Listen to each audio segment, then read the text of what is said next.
Martha MacCallum certainly will. She's one of the moderators of the first debate. She is not new at this moderating thing and has been spectacular throughout this campaign, if her friend and colleague is allowed to say such a thing. And I just wonder, what's the goal tonight, Martha? You know, Shepard, it's going to be really interesting tonight. One of the things that you've had with this dynamic that's changed so dramatically with Donald Trump out of the evening festivities is that you've got a lot more oxygen up on that stage, and you can bet that these other candidates are going to seize that opportunity. They know that for tonight, they basically have the kind of race that they imagined before Trump ever got into this thing. You've got a very established tier of candidates up there who are going to want to make their voices heard.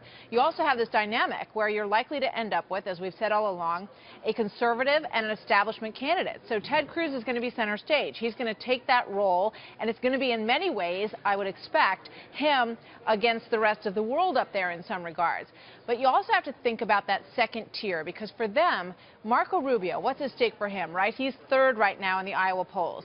He wants to be strong here. He needs to be sort of the understory, the second headline of the day after these caucuses, when people say, ooh, wow, look how good Rubio did. But maybe that won't be what it is. Maybe it'll be look how well Christie did, or look how well Kasich did, or any one of these candidates. And they are speaking tonight, as much as they're speaking to the people of Iowa. They all want to have a good showing here, of course, but they're also talking to the voters in New Hampshire, because that's where so many of them need to do really well. So their message is for Iowa, but it is also very much for New Hampshire voters, because there's not going to be a debate for them between now and then. So I really feel like this night, people are going to tune in. They're going to make a lot of final decisions. And as we know, in Iowa, you have to walk into the caucus with, choice number 1, choice number 2, and choice number 3, depending on how well things go for the person that you hope will win the nomination. And, and another thing, Martha, Republican voters traditionally care about the same kind of things everyone else does. They care about national security. They care about the economy for their families. They care about foreign policy. They care about immigration. And I just wonder if tonight might be an opportunity for all of those real issues that real Americans care about to percolate to the surface and allow some separation between these candidates. Allow them to actually get their message forward, and some would say for the first time.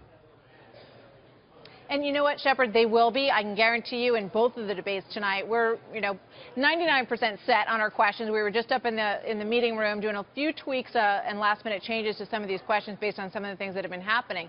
But, you are going to hear about how they stand on the issues. But I think that you've heard, Shepard, so much of the policy from these candidates. But what they need to do is break out. They need to connect with the voter. They need to make them sort of sit up in their chair at home in their living rooms in America and say, I think he gets it, or I think she gets it, and I never heard that person really speak to me that way before. I trust them. I have confidence in them.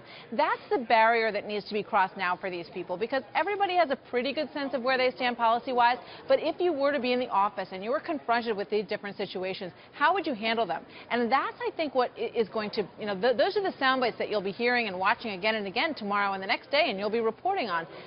Those are the moments that they're really going for at this stage of the game, Shepard. Well, it's a unique opportunity for someone like you and Bill and all the rest. I can't wait to watch it tonight. Excited to see it. Best of luck. Go get them.